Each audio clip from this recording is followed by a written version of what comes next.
Thanks again for tuning into Sin's Workshop. Hope you're all having a wonderful day. So today we are going to be talking about Love in the Age of Dragons by Fatima Henson. This is a sci-fi blend with fantasy. It takes place in a little bit in the future, probably a couple decades. Ayana lives in Georgia, and prior to the events in this book, her father, a renowned scientist, opened a wormhole, for space travel, with experimental. He was just kind of doing this. Unfortunately, he opened the wormhole to another galaxy far, far away, that they now deem the Draconic Galaxy, because through the wormhole came legions of dragons. I think the book has a lot of potential. And I like the premise, and I like the concept of it. I mean, dragons in our world? I mean, that's super cool. And these are not dragons that I know from Dragonlance or even from Game of Thrones. These are more primal, more animalistic dragons. They are packs. They hunt in packs. They can't see very well during the daylight because the sun is bad for their eyes, so they mostly hunt at night. And I think that was really interesting. I liked that there was no way for them to communicate to the dragons. They are strictly hunters. This is strictly a survival story. Unfortunately, that's probably most of what I liked about this book. This is going to sound really ironic. I wanted more romance. Words I never thought I would say. But the story follows Ayana, Jackson, and Richard. Now, I loved the tension between her and Richard. I think there really was something there. These are two people, they've been friends since they were children, but right at the beginning of the invasion, infestation, they had a falling out. So now in the underground community, she now lives in an underground community in abandoned subway systems underneath a river, so they get an adequate supply of water. They're able to really cultivate a life there. But now, he's kind of captain of the guard, and she's training to be a doctor.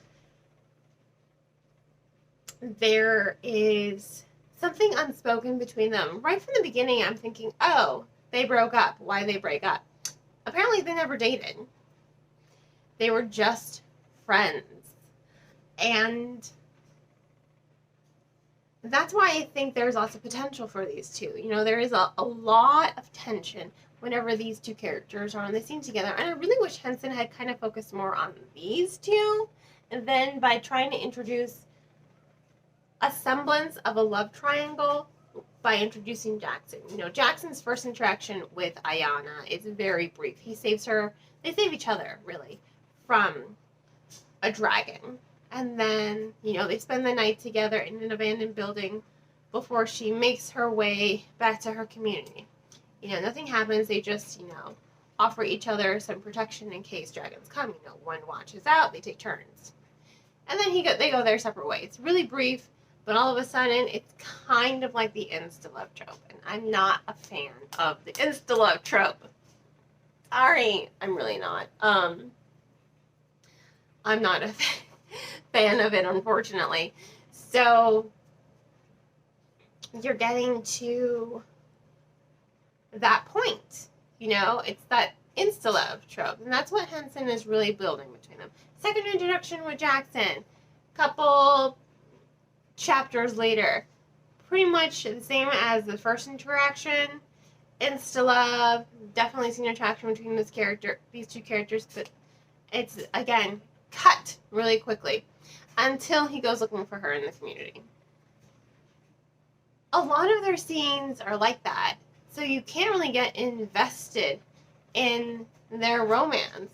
And then they're kind of dating, but you don't really see them interacting. Again, you're really just seeing her interact with Richard. You're seeing that tension there, So all of that tension is redirected to her and Richard. But you are seeing these two form a relationship. You see them kiss. You see them date very briefly. And mind you, it's not a very long book, and it happens halfway through it.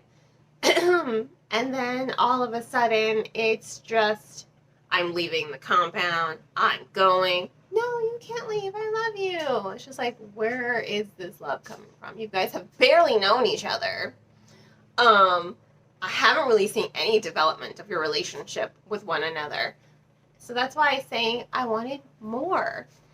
I really just wish that Jackson hadn't really been introduced and we had just focused on Ayanna and Richard, because those two together, the dynamic between those two was very well done. I mean, when they are in a scene together, that's when Ayanna really shines. And I think a part of my problem with the storytelling is Ayanna is not prepared for this life. She's training to be the medical doctor, and the reason she gets into a lot of the mess is because she leaves the compound to get herbs to help the current medical doctor who's training her, who has congestive heart failure.